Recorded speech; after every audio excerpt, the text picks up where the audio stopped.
السلام عليكم ورحمة الله وبركاته. الحمد لله نحمده ونستعينه ونستغفره ونؤمن به ونتوكل عليه ونعوذ بالله من شرور أنفسنا ومن سيئات أعمالنا. من يهده الله فلا مضل له ومن يضلله فلا هادي له. ونشهد أن لا إله إلا الله وحده لا شريك له ولا نظير له ولا مشير له ولا وزير له. ونشهد أن سيدنا وسندنا وحبيبنا وإمامنا ومولانا محمد وبارك وسلم تسليما كثيرا أرسله الله تعالى بين يدي الساعة بشيرا ونذيرا وداعيا إلى الله بإذنه وسراجا منيرا. أما بعد فقد قال الله تبارك وتعالى في القرآن المجيد والفرقان الحميد: أعوذ بالله من الشيطان الرجيم. بسم الله الرحمن الرحيم. إن في خلق السماوات والأرض واختلاف الليل والنهار لآيات لأولي الألباب. صدق الله العظيم وصدق رسوله النبي الكريم ونحن على ذلك لمن الشاهدين والشاكرين. سبحانك لا علم لنا إلا ما علمتنا إنك أنت العليم الحكيم. رب اشرح لي صدري ويسر لي أمري واحلل عقدة من لساني يفقهوا قولي. اللهم صل على سيدنا مولانا محمد وبارك وسلم. اللهم صل على سيدنا مولانا محمد وبارك وسلم. اللهم صل على سيدنا مولانا محمد وبارك وسلم تسليما كثيرا. ہر قسم کی تعریفیں خدائے بزرگ و برتر کے لیے جس کی خدائی میں کوئی شریک نہیں. ہر قسم کی لاکھوں لاکھ کروڑ انگنت درود و سلام ہم سب کے آقا امام الانبیاء محبوب کبریا محمد مصطفیٰ احمد مجتبی حضرت رسول پاک صلی اللہ علیہ وسلم. یا رب صلی وسلم دائما ابدا علی حبیبک خیر الخلق کلہم. معزز سامعین اکرام، فرزندان اسلام، بہت ہی قابل قدر بزرگ اور دوست، کہ ماہ رجب المرجب کا دوسرا جمعہ ہے. آج رجب المرجب کی 10 تاریخ ہے، جبکہ 30ویں مہینے کی آج 2 تاریخ ہے، 2 جنوری. رجب کے مہینے میں بہت سارے واقعات اللہ کے نبی صلی اللہ علیہ وسلم کے زمانے میں پیش آئے، اور اسی طریقے سے اس ماہ رجب المرجب کے اندر بہت سارے بدعات و خرافات بھی دنیا میں جنم لی. رجب کے مہینے کی فضیلت جیسا کہ آپ کو گزشتہ جمعہ میں نے قرآن مجید کی آیت کے ذریعے سے بتایا تھا. جب سے اللہ تبارک و تعالیٰ نے کائنات کو بنایا ہے، زمین و آسمان کو بنایا ہے، اسی وقت سے اللہ تبارک و تعالیٰ نے 4 مہینوں کو محترم اور معظم قرار دیا. ان 4 مہینوں میں سے یہ رجب کا مہینہ بھی، ذی القعدہ، ذی الحج، محرم، اس کے بعد ہوتے ہوتے یہ رجب کا مہینہ جو 7واں مہینہ کہلاتا ہے. اللہ کے نبی صلی اللہ علیہ وسلم جب مکہ توحید کی دعوت کو لے کر کھڑے ہوئے تو ہر طرف سے آپ کی مخالفت ہوئی.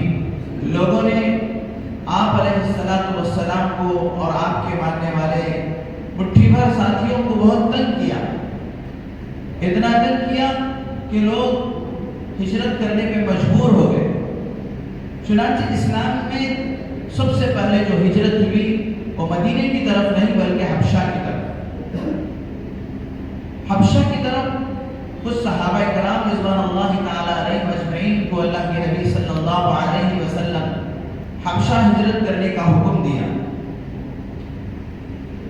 جغرافیہ اعتبار سے آپ کو معلوم ہے کہ مکہ عرب اور افریقہ کے درمیان میں ایک سمندر حائل ہے. سمندر کے اس پار افریقہ ہے تو اس پار سعودی عرب ہے. چنانچہ پہلی جو ہجرت ہوئی وہ حبشہ کی طرف ہوئی اور یہ ہجرت کا جو واقعہ پیش آیا وہ رجب المرجب کے مہینے میں اسی مہینے میں.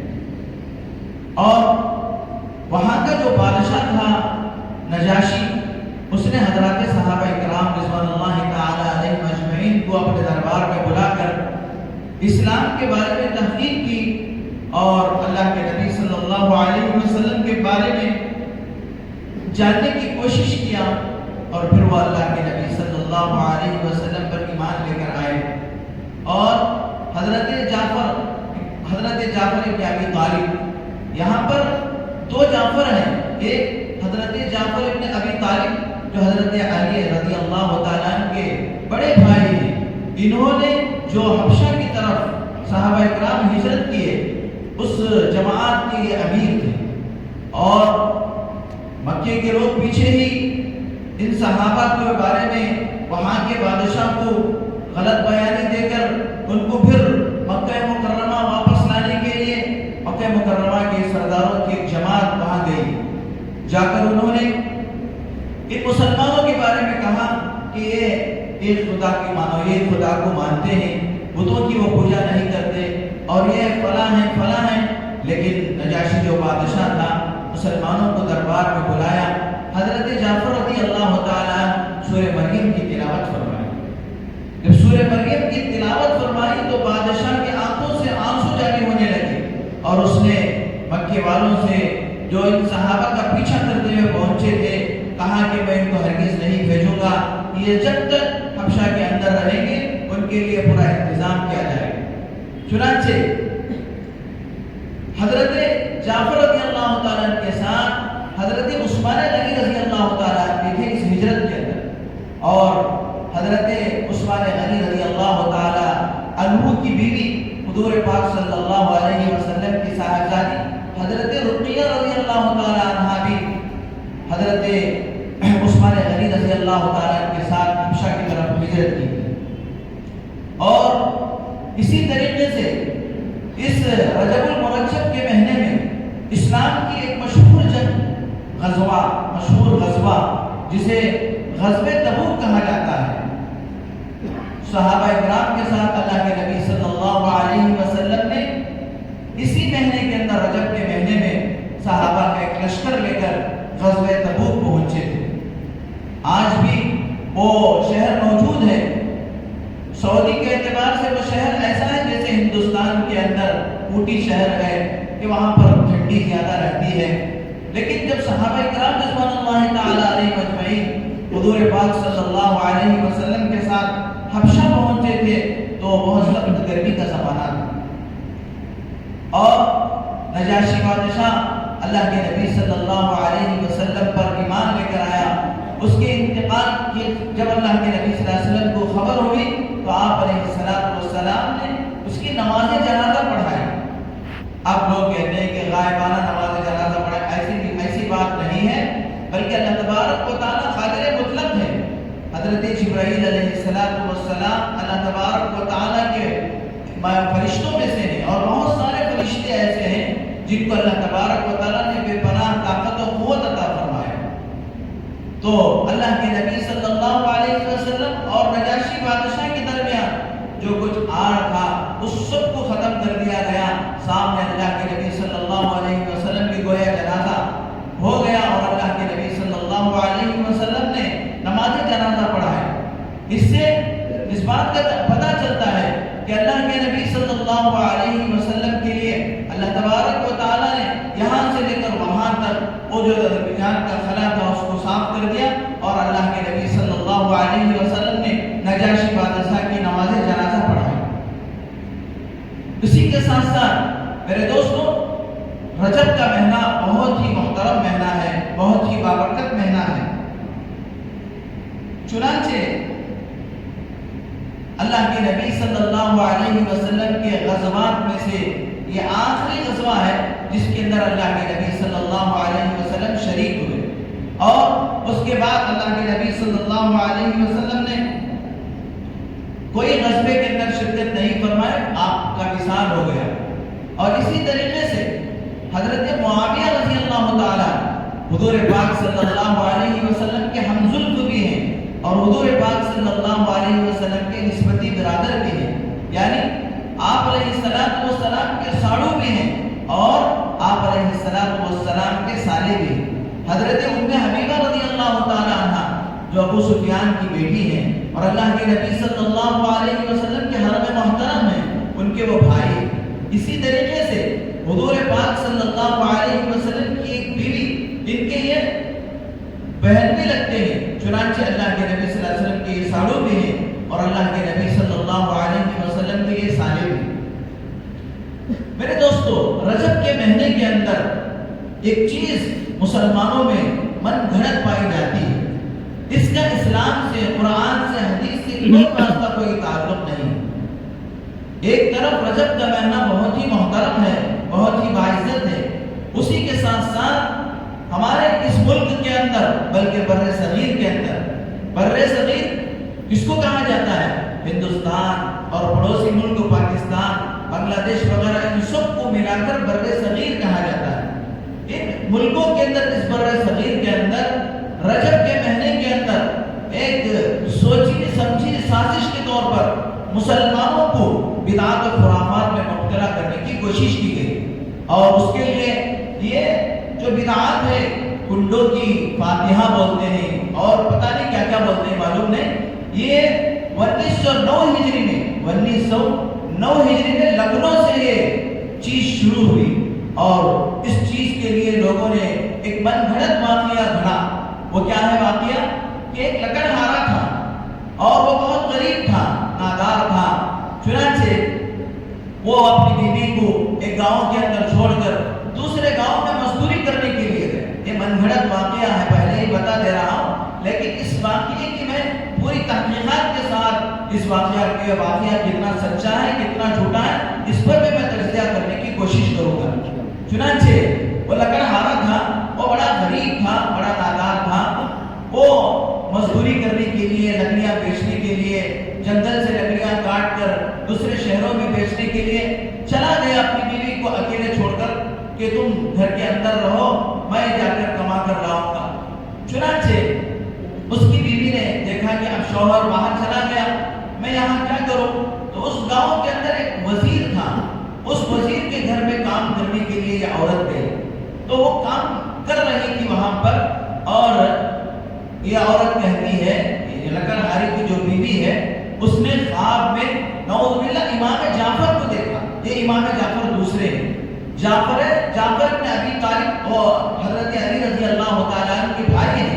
امام جعفر حضرت حسین رضی اللہ تعالیٰ عنہ کے پڑ پوتے ہیں، حضرت زین العابدین کے پوتے، اور پھر ان کے بیٹے اور ان کے یہ بیٹے امام جعفر۔ تو امام جعفر رضی اللہ تعالیٰ وہ اس لکڑہارے کی بیوی کے خواب میں آئے، آ کر انہوں نے کہا کہ جو کوئی تنگ دست ہو اور فخر و فاخر کے اندر مبتلا ہو وہ میرے نام کی فاتحہ دے، تاکہ میں میرے نام کی فاتحہ دینے سے وہ راتوں رات مالدار ہو جائے گا اور کروڑوں پتی بن جائے گا، اس کی تمام پریشانیاں دور ہو جائیں گی۔ چنانچہ اس عورت نے حضرت امام جعفر رضی اللہ تعالیٰ کے نام سے ایک فاتحہ دی، جس کے بعد وہ لکڑہارا جو کھیتیوں میں مزدوری کرنے کے لیے گیا تھا، اس کو لکڑیاں کاٹتے ہوئے خزانہ مل گیا۔ اب وہ خزانہ لے کر وہ اپنے گاؤں واپس آیا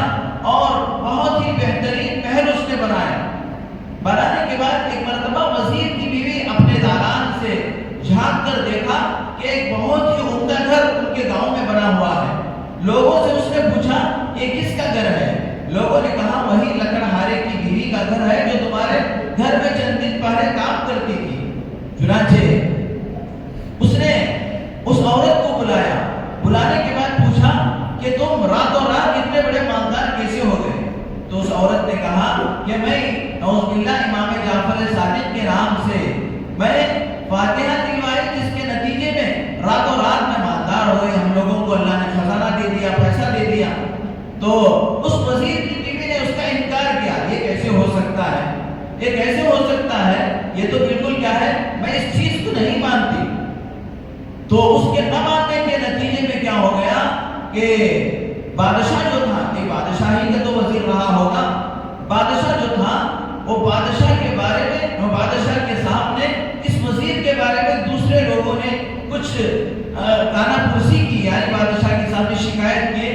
بادشاہ ان کو بلایا اور بلا کر ان کو تنبیہ کرتے ہوئے ان کو یعنی بستی سے نکال دیا۔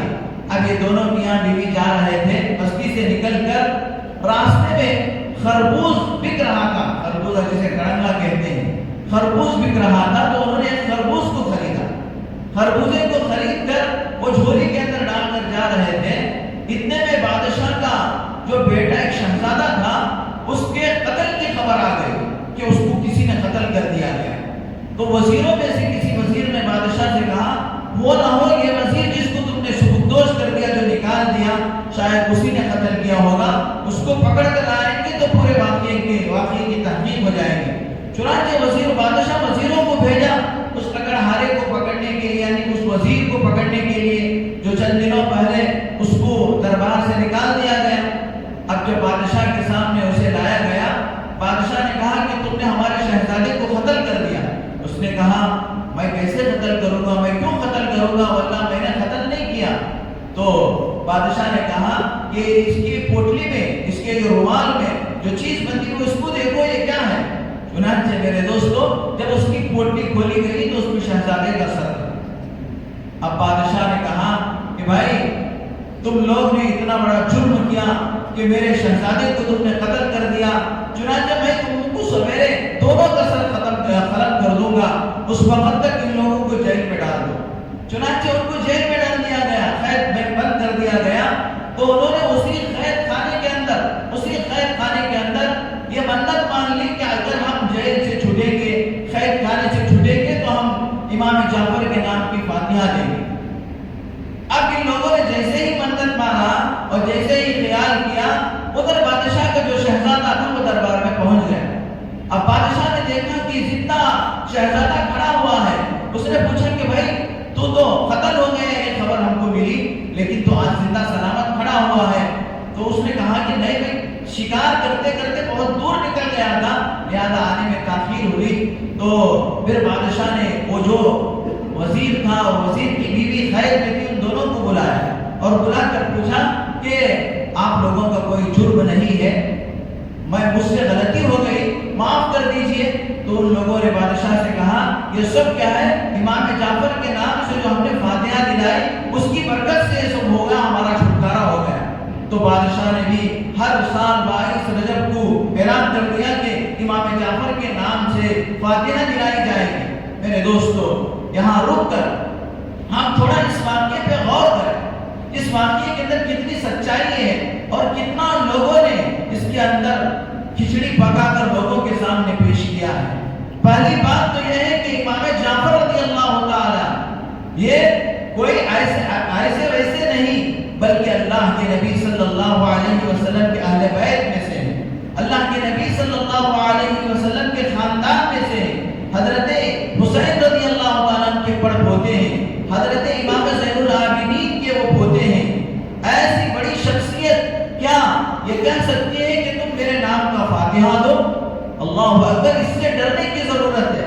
ایسی چیزیں کسی اللہ والے کی طرف منسوب کر کے لوگ اگر کہانیوں کو گھڑیں گے تو ان کے ایمان خطرے میں پڑ جائے گا، وہ ایمان سے دھو بیٹھیں گے۔ اور دوسری بات میرے دوستو، مدینہ منورہ کے اندر اللہ کے نبی صلی اللہ علیہ وسلم کے بعد خلفائے راشدین اور اس کے بعد پھر حضرات دیگر جہاں خلافتیں قائم ہوئی، ایک زمانے تک مدینے کے اندر کوئی بادشاہ کوئی وزیر نہیں تھا، اور اسی طریقے سے یہ چیز جو کیا ہے خربوزہ وہ بادشاہ کے بیٹے کا سر بن گیا، اور پھر بادشاہ کا بیٹا نکل کر آیا. یہ ساری چیزیں من گھڑت چیزیں گھڑ کر امت کو گمراہ کیا گیا. میرے دوستو اس واقعے کی کوئی سچائی نہیں ہے. سب سے پہلے تو اس کے اندر کنڈوں کا فاتحہ کہتے ہیں. لفظ کنڈا میرے دوستو یہ کوئی عربی لفظ نہیں ہے، نہ آپ پوری قرآن چھان دو آپ کو یہ لفظ نہیں ملے گا، پورے احادیث کے ذخیرے میں یہ چیز آپ کو نہیں ملے گی. یہ تو پنجابی زبان کا ایک لفظ ہے، اور لوگ کہتے ہیں کسی کو گالی دینا ہوتا ہے پنجاب کے اندر کنڈا ہو جا بولتے ہیں، یعنی برباد ہو جا. یہ کنڈے کی فاتحہ امام جعفر رضی اللہ تعالیٰ عنہ کی طرف منسوب کر کے لوگوں نے غلط چیزوں کو گھڑ لیا. حالانکہ حقیقت کیا ہے معلوم؟ یہ 22 رجب کو حضرت امیر معاویہ رضی اللہ تعالیٰ عنہ کی وفات ہوتی ہے. 22 رجب کو امام حضرت امیر معاویہ رضی اللہ تعالیٰ دنیا سے رخصت ہوتے ہیں، اور یہ جو شیعہ برادری کے لوگ ہیں وہ حضرت امام امیر معاویہ کو نہیں مانتے ہیں، ان سے وہ دشمنی و عداوت کرتے ہیں. چنانچہ انہوں نے دیکھا کہ 22 رجب جو کہ حضرت معاویہ رضی اللہ تعالیٰ، میں نے بتایا کہ حضرت معاویہ کوئی معمولی شخصیت نہیں ہے، حضور پاک صلی اللہ علیہ وسلم کے نسبتی برادر ہیں، اور حضور پاک صلی اللہ علیہ وسلم کے ہم زلف ہیں. بہت ساری فضائل حضرت اللہ کے نبی صلی اللہ علیہ وسلم نے حضرت امیر معاویہ رضی اللہ تعالیٰ کے بارے میں ارشاد فرمائے ہیں. تو یہ شیعہ لوگوں نے حضرت امیر معاویہ کے مثال پر انتقال پر خوشی منانے کے لیے در پردہ پور کی فاتحہ کے نام سے، کنڈوں کی فاتحہ کے نام سے اس چیز کو ایجاد کیا ہے. یہ شریعت کے اندر سراسر غلط چیز ہے. اللہ میرے دوستو آپ اچھی طرح یاد رکھو، شریعت کبھی کیا ہے، کبھی پیٹ پالنے کے جو ذرائع ہیں ان چیزوں کی طرف شریعت ترغیب نہیں دیتی. اللہ تبارک و تعالیٰ جو کیا ہے آدمی کو ہمیشہ اپنے اعمال پر کھڑے ہونے کی اللہ کی طرف سے دعوت ہے. اسی لیے محبوب العلماء والصلحاء حضرت پیر ذوالفقار صاحب نقشبندی دامت برکات رحمۃ اللہ علیہ فرماتے ہیں کہ آدمی اگر 4 چیزوں کو اپنا لے گا تو اس کی زندگی بھی بہت بہترین طریقے پہ گزرے گی، اور اس کی آخرت بھی بہت کامیاب ہوگی. سب سے پہلی چیز کہ آخرت کیا ہے، آدمی اپنے اعمال کو درست کر لے.